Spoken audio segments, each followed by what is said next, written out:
Okay, so yesterday we did the heating and cooling curves. Now we're going to do the heat calculations. So Q equals, those equations. So the purpose of this do now here is to make sure that you have the algebraic skills to solve one of these problems once you figure out what information goes where and where it comes from in the question.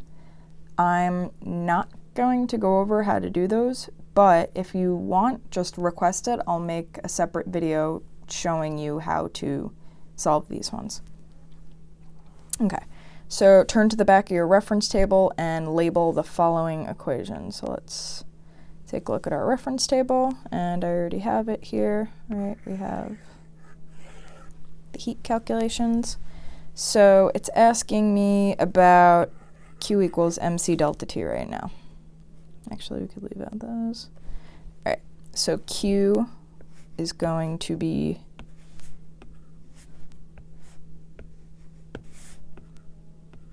Q is heat. M is mass. C, big C, is specific heat capacity. And delta T is change in temperature. I have those over here.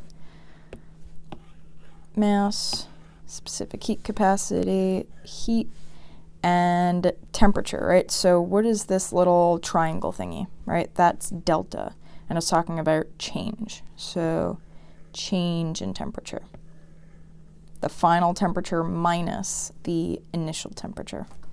And the units for these, mass is grams, specific heat capacity is joules per gram Kelvin, heat is joules, and the units for change in temperature can either be Celsius or Kelvin, and we'll go over that later, what I mean by it can be either one of them.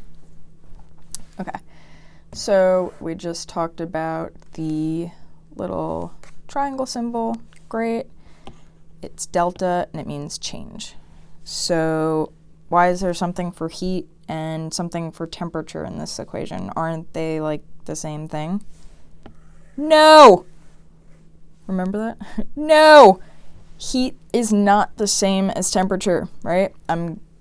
Another thing I'm just going to keep saying and saying and saying. Temperature is a measure of the average kinetic energy of the particles. Heat is the energy, right? So it's a measure of the amount of energy transferred from one substance to another. All right, great. Heat is energy. What are we calculating here?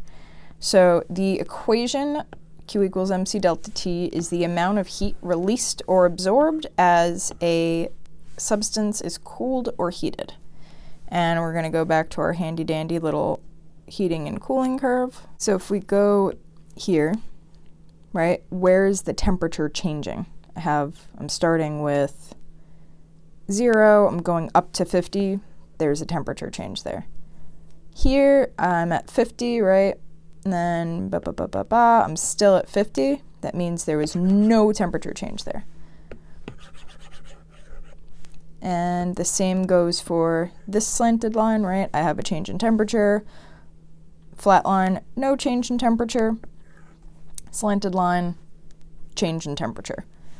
So, go back to that, and that is when it is only a solid, liquid, or a gas. That means one phase, right? Either heating or cooling. We're not phase changing or anything. There's one phase, temperature's changing. That's when we use this equation, right? Okay, next up we have this whole negative Q, positive Q thing. You already have this in your notes, so I'm going to give you an example that I think might be a little bit more understandable, accessible. So let's start out with my tax return check down here, right? So I take the check, I deposit it into my bank account, and I put this much money in my bank account. So there's money entering my bank account, right? It's going into it. I have positive money. I would say that is the same as positive delta Q because heat is entering the equation, right? Entering. Money entering my bank account, heat entering. Now, on the other hand, I spent $35 on donuts, and do not judge me. They were really good. So this would be a negative delta Q situation, right? Because heat is exiting, and there's money exiting my bank account, right? I took my money, I gave it to the donut man, and he gave me donuts, but the money is exiting my bank account. So positive money, right? Positive money going into your bank account, positive heat going in, endothermic. Negative money going out of your bank account, the money is exiting, right? That would be negative delta Q, exothermic. Okay, and when they're asking you for Q, they may say how many joules or what amount of heat energy. That's how the question will say it. Mass, right? Conservation of mass. Mass can't be negative because it just can't be. It has to exist. All right, specific heat capacity. This one, let's go. Okay, so it's the amount of heat energy required to raise 1 gram of something 1 degree Celsius. So this is saying if I have 1 gram of H2O and it's at 102 degrees Celsius, right? If I want to raise that up to 103 degrees Celsius, I'm going to need 4.1 joules of energy in order to achieve that. So water is the only one that's going to be given to you on the reference table. So if you have a question and it's like, oh, blah, blah, blah, the specific heat capacity of aluminum, it's not going to be on there, right? It's probably going to be the thing that you have to solve for, or it's going to be given to you already. And if we go to our handy dandy reference table, right, it's right here. Q equals MC delta T, the big C that you're using here, right? That is your specific heat capacity. So you don't have to memorize this, but you do have to understand that the C, right, the C in your Q equals MC delta T equation is the specific heat capacity.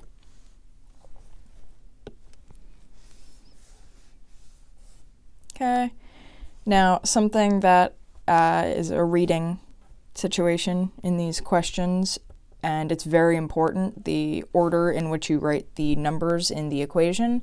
So I gave you an example. You take the subway from 23rd Street to Nostrand Avenue. So your final location, right, where you ending up, where you end is Nostrand Avenue. And where you started, your initial location is 23rd Street.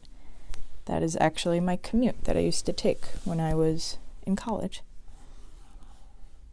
Okay, so it is super duper important that you're putting the final temperature first and then the initial temperature. On any question they give you, one of the choices, one of the wrong answers that they're going to put is swapping these two. So you have to be careful to not fall for that trick. Okay, and then we did some practice here with from and to, making sure that you are doing everything properly. Again, if you're lost with this, just write it down to ask me during extra help. Okay, Celsius or Kelvin. I mentioned it before that it can be either one of them, right? Just make sure it's the same one. So if it gives you, let's say, for example, go back to table S and it gives you the melting and boiling points, right? So we'll talk about let's pick nitrogen, right? Melting point is 63 Kelvin. So if a question says, Here, I'll write it here.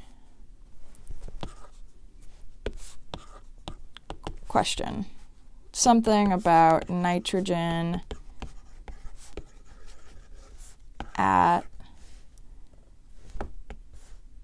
nitrogen from, say, 50 degrees Celsius to its melting point.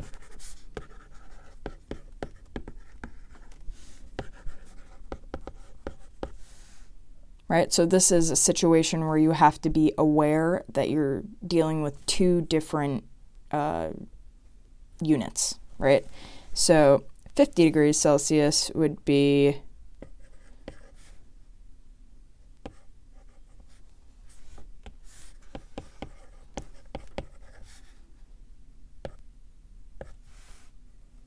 math 323 Kelvin, right? And then the melting point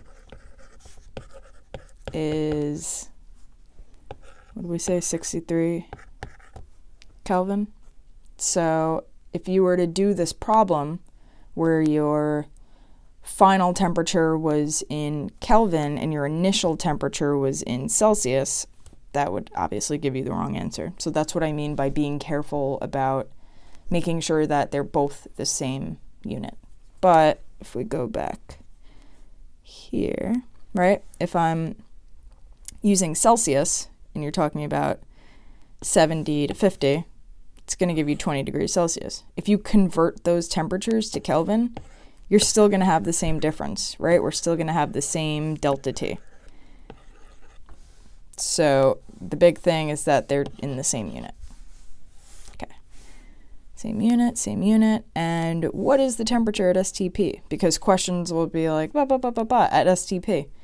And you're like, wait. This equation is asking me for Q or M or C, and it's only giving me one temperature. How am I supposed to figure this out if I'm missing two pieces of the equation?